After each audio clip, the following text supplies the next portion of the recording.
Assalamualaikum warahmatullahi wabarakatuh. Perkenalkan, nama saya Qorifatul Anisa Silitonga, NPM 2101011048. Baik, di sini saya akan menjelaskan tentang nuzul Quran. Nuzul Quran adalah dokumen sejarah dapat digunakan untuk penyebaran bukti syariatnya syair Al-Quran, memberikan konteks untuk dipahami pemerintahnya. Tentu saja, materi sejarah ini hanya mencangkup acara ketika Al-Quran masih turun. Pertanyaan, apa yang dimiliki setiap ayat Al-Quran? Apakah itu asbabul nuzul? Menjadi subjek kontroversi antara ulama. Al-Jabari membahas ini. Wahyu Al-Quran dibagi secara dua bagian. Pertama, unduh yang pertama, dan kedua, datang untuk menjelaskan untuk acara dan pertanyaan. Oleh karena itu, tidak seluruh Al-Quran ada sebab atau peristiwa sebelum turunnya. Beberapa ulama, semua isi Al-Quran memiliki asbabun nuzul. Ada Al-Quran memiliki bagian itu dibongkar tanpa latar belakang dan berasal dari bermotivasi oleh peristiwa tersebut.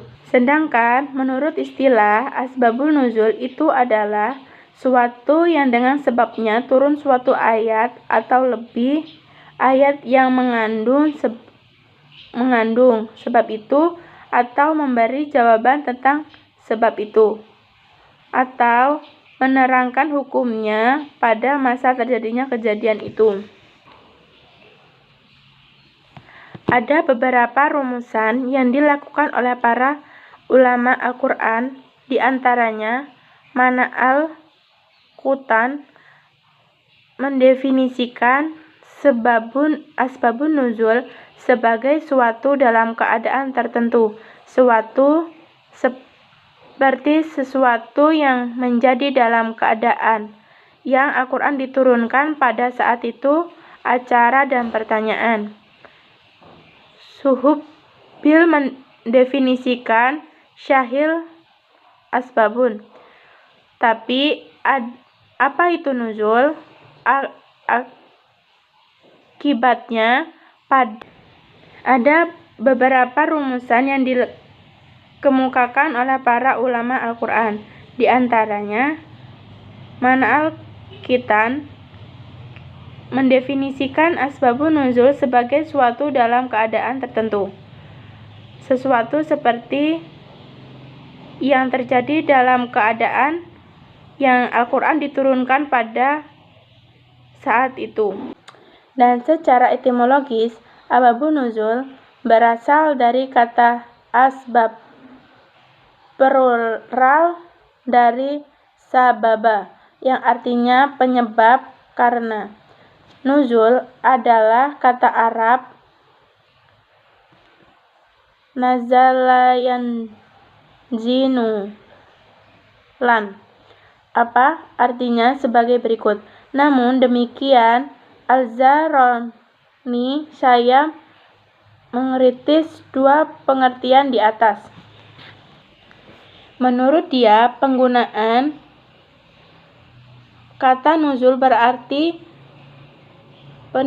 penindasan dan hulul Quran dapat diartinya dijelaskan silsilah Al-Quran terkait dengan pekerjaan Tuhan lebih rendah dari yang terkait dengan wahyu Quran di sisanya. Pada kasus ini, penggunaan kata nuzul yang berarti hulul dan inhidar termasuk. Penggunaan kata nuzul yang dapat mungkin adalah majaz. Kata inzal di sini berarti memberitahukan. Al-Zakasyi berpendapat makna inzal adalah menjelaskan. Jadi, asbabun nuzul adalah suatu peristiwa yang menyebabkan turunnya ayat-ayat Al-Quran, baik secara langsung atau tidak langsung. Secara terminologi yang dirumuskan oleh para ulama tentang asbabun nuzul, di antaranya yaitu Al-Zarqani, apakah asbabul nuzul sesuatu yang istimewa, suatu yang terjadi bukan hanya hubungan dalam wahyu puisi Al-Quran berfungsi sebagai penjelasan hukum tentang ketika itu terjadi. Dan yang kedua, asbabun nuzul adalah peristiwa yang menyebabkan turunnya satu atau lebih ayat mulia yang terhubung dengan peristiwa tersebut, baik berupa pertanyaan yang diajukan kepada Nabi atau kejadian yang berkait dengan urusan agama. Sejarah nuzul Quran. Salah satu dari riwayat itu sahih, sedang riwayat yang lain tidak. Jika pendapat beberapa riwayat yang menjelaskan sebab nuzul ayat yang salah satu riwayat diantaranya sahih, maka yang terjadi pegangan adalah riwayat yang sahih.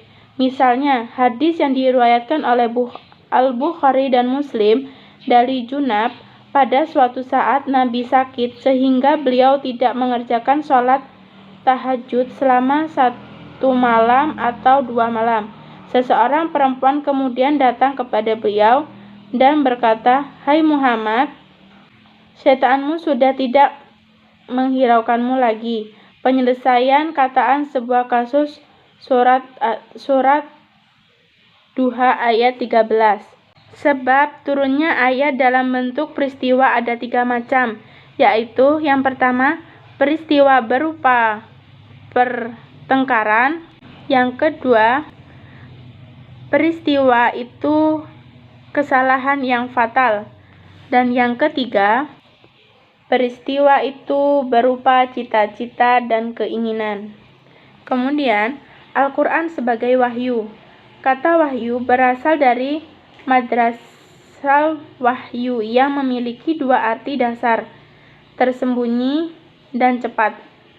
Oleh karena itu, pengungkapan dapat diartikan sebagai pemberitahuan pribadi, ditunjukkan kepada orang-orang yang bersembunyi, cepat, istimewa, dan tidak diperhatikan dari orang lain.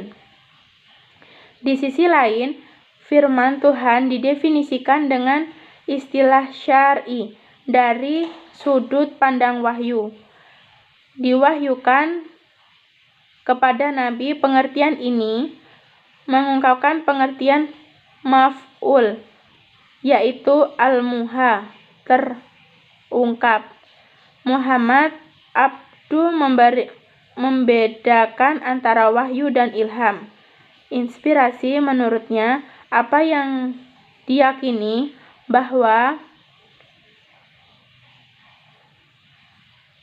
jika adalah intuisi yang mendorongnya untuk mematuhi apa adanya. Saya bertanya tanpa tahu dari mana asalnya.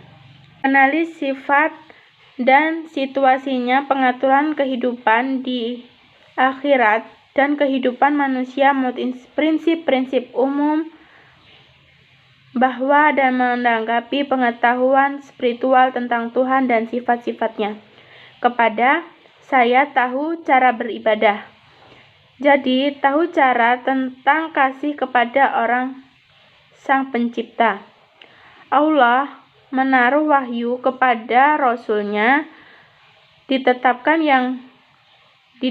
yang melalui perantara malaikat Jibril, dan terdapat yang melalui perantaraan.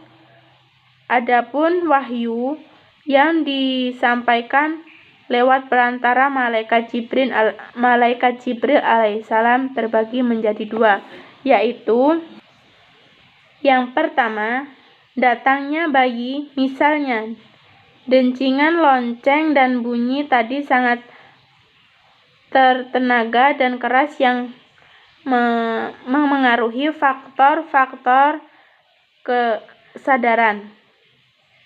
Yang kedua, malaikat mengubah wujud manusia menjadi wujud manusia. Metode dengan berbicara pendengar. Rasul sangat senang mendengar dari suatu yang membawa wahyu. Dia merasa seperti sedang berurusan dengan saudaranya. Mungkin cukup sekian presentasi dari saya. Wassalamualaikum warahmatullahi wabarakatuh.